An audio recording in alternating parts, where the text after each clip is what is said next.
talk about him if you want, or any of his friends. Want to take it up? I'll say something. I've known Max since before he was born, and he's the same person now as he was when he was a baby. All the potential was there. Who you are now, sitting here talking, I saw in some form in you people. But at the same time, you're completely different. And every time I turn around, you're different. And I'm surprised and amazed and proud.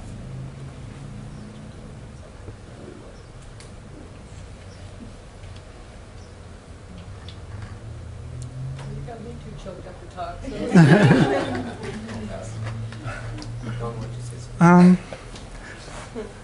You guys don't have to go first. That's not what you were saying. It's funny what your mom said, because I always had this theory that you have been, the Max has been Max since he was born, and but then he starts reading Derrida and this stuff, and he couldn't have done that when he was little.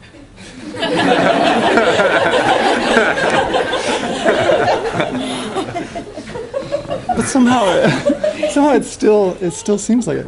But I'm really a bad public speaker. I'm sorry. So I wrote notes. What I wanted to talk about was, I think some of you guys started to talk about it, and that is like one time that I came here, I think in his sophomore year, I went to his dorm, and I went to the toilet, and above the toilet was this petition. That was in Fairmont, right? Oh, okay, I'm sorry, in Fairmont. No, That's the other one. Okay. And there's a petition. I'm like, Max, what is that? And what it was, it said, the below sign, agreed, not to leave their messes and to clean it up. There are people that actually work here. They don't need your bull crap. They don't need you just messing it up and just writing it off like you're not any part of it.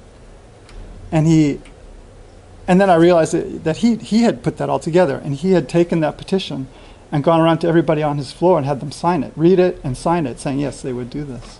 And then he posted it in the bathroom. And then the last time I came here to watch him play basketball, and I met Elisa, he introduced me to his friends, of course, right? I come here and I come to Beacons, and it's great. You guys are all wonderful.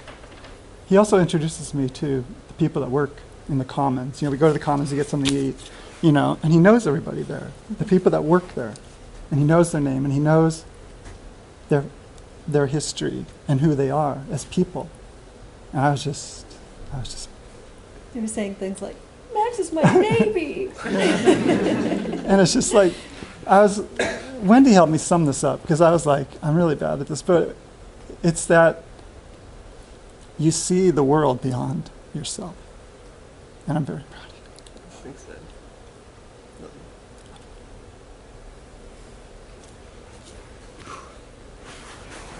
Well, I've been thinking about your writing like everybody else. And I see what you write, but I think partly as an English teacher, I see how you write it. And I think I mostly noticed that as you were writing your thesis, that you started something, right? And then you turned around and started something else over again. And you found like these ally readers that, like Melvin, that, could just go to town on your paper, and you totally trusted them.